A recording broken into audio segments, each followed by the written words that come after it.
A certain drama has become familiar in the United States and some other advanced industrialized countries. Bankers encourage people to borrow beyond their means, preying especially on those who are financially unsophisticated. They use their political influence to get favorable treatment of one form or another. Debts mount. Journalists record the human toll. Then comes bewilderment. How could we let this happen again? Officials promise to fix things. Something is done about the most egregious abuses. People move on, reassured that the crisis has abated, but suspecting that it will recur soon. The crisis that is about to break out involves student debt and how we finance higher education. Like the housing crisis that preceded it, this crisis is intimately connected to America's soaring inequality, and how, as Americans in the bottom rungs of the ladder strive to climb up, they are inevitably pulled down and dash some to a point even lower than where they began. This new crisis is emerging even before the last one has been resolved, and the two are becoming intertwined. In the decades after World War II, home ownership and higher education became signs of success in America. Before the housing bubble burst in 2007, banks persuaded low and moderate-income homeowners that they could turn their houses and apartments into piggy banks. They seduced them into taking out home equity loans and in the end, millions lost their homes. In other cases, the banks, mortgage brokers and real estate agents pushed aspiring homeowners to borrow beyond their means. The wizards of finance, who prided themselves on risk management, sold toxic mortgages that were designed to explode. They bundled the dubious loans into complex financial instruments and sold them to unsuspecting investors.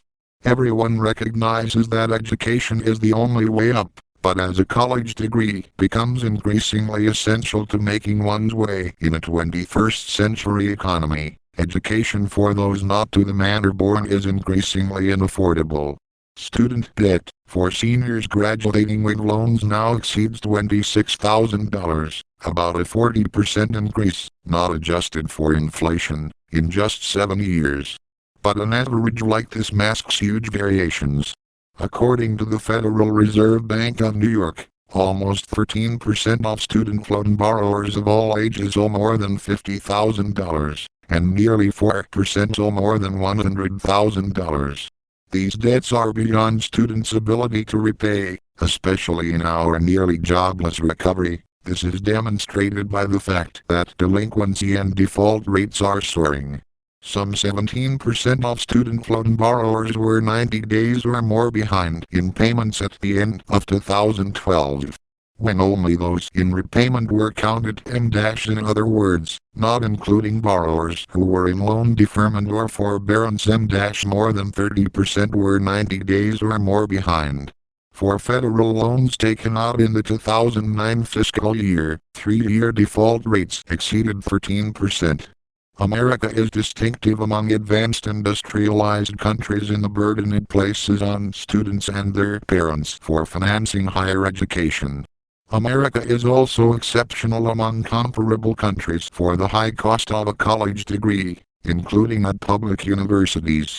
Average tuition, and room and board, at 4-year colleges is just short of $22,000 a year, up from under $9,000, adjusted for inflation, in 1980 to 81.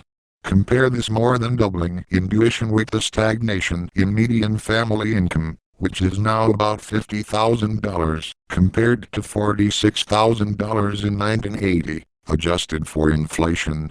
Like much else, the problem of student debt worsened during the Great Recession. Tuition costs at public universities increased by 27% in the past 5 years and partly because of cutbacks and while median income shrank. In California, inflation-adjusted tuition more than doubled in public 2-year community colleges, which, for poorer Americans, are often the key to upward mobility, and by more than 70% in 4-year public schools, from 2007-8 to 2012-13. With costs soaring, income stagnating and little help from government, it was not surprising that total student debt, around $1 trillion,